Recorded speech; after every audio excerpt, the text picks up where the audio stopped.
Imagina que un día recibes una carta de tu esposa. Nada raro, ¿verdad? Salvo por un detalle. Ella murió hace 3 años. La carta dice que te espera en Silent Hill, un pueblo cubierto por la niebla, un lugar donde vivieron sus últimos momentos juntos. ¿Qué harías tú? ¿Romperías la carta y seguirías con tu vida o irías directo a ese maldito pueblo a buscarla?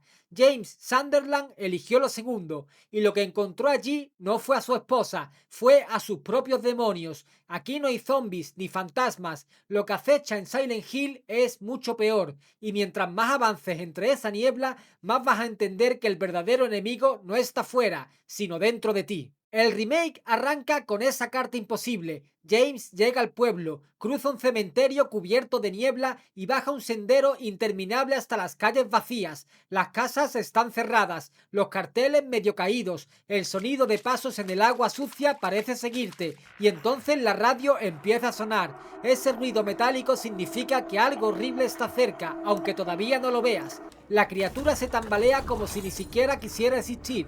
Silent Hill no se presenta como un escenario, se presenta como una amenaza. James no tarda en descubrir que no está solo. Ángela, una mujer rota que busca a su madre, se cruza en su camino. Su mirada perdida ya te dice que Silent Hill no perdona. Un joven que dice no haber hecho nada malo, pero que arrastra la sombra de un crimen que no quiere admitir. Y Laura, una niña que parece caminar tranquila entre monstruos que a ti podrían matarte. Ella no ve nada. Silent Hill no se manifiesta igual para todos. Cada encuentro te recuerda lo mismo. Este pueblo no refleja lo que pasa afuera, sino lo que llevas dentro.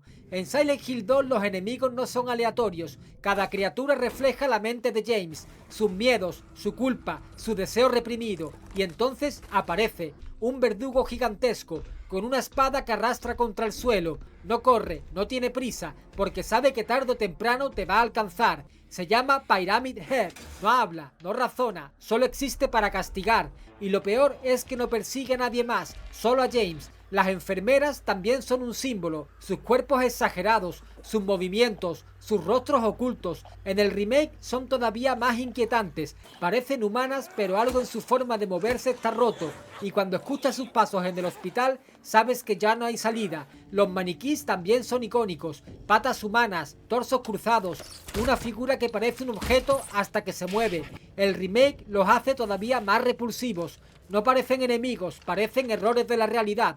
Silent Hill 2 no te encierra en mansiones góticas ni fortalezas, te lleva a sitios comunes y los convierte en pesadillas. Los apartamentos son un laberinto de pasillos húmedos y escaleras sin fin, te hace mirar hacia atrás cada pocos pasos. El hospital Brookhaven es lo peor, esas enfermeras que aparecen donde menos te lo esperas. El laberinto subterráneo es puro desconcierto, paredes que cambian de sitio, pasillos que parecen no llevar a ninguna parte, un espacio que existe solo para confundirte. El hotel Lakeview es el golpe final, es el lugar donde James y Mary pasaron sus últimos momentos felices. Ahora está vacío, podrido y lleno de fantasmas de su propia culpa. Silent Hill convierte lugares cotidianos en cárceles, y cuanto más avanzas, más claro queda que el pueblo no quiere que escapes, quiere que recuerdes. Cuanto más avanzas, más claro queda que James no llegó aquí por casualidad.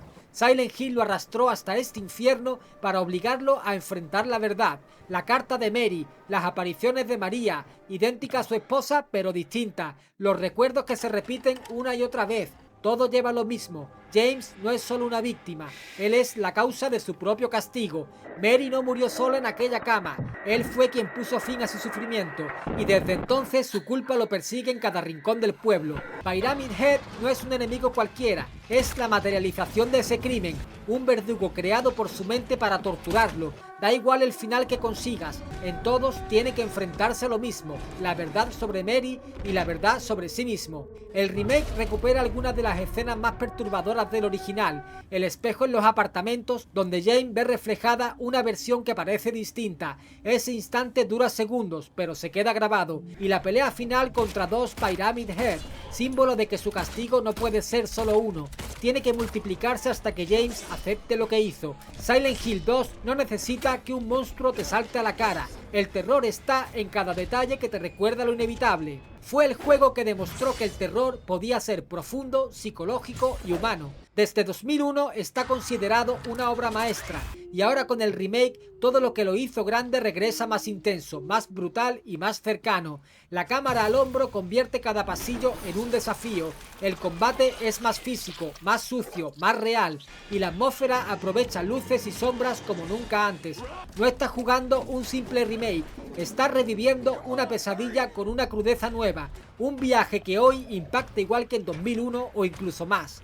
Silent Hill 2 fue el espejo de la culpa, pero el viaje por la niebla no termina aquí. El futuro de la saga ya tiene nombre, Silent Hill F, un juego ambientado en el Japón de los años 60, donde la niebla deja paso a algo más inquietante, un pueblo cubierto de flores rojas que no deberían de crecer ahí, un mal que se propaga como una enfermedad y una historia escrita por el creador de Higurashi, experto en convertir lo cotidiano en pesadilla. Si Silent Hill 2 redefinió el terror, Silent Hill F puede ser el que lo reinvente.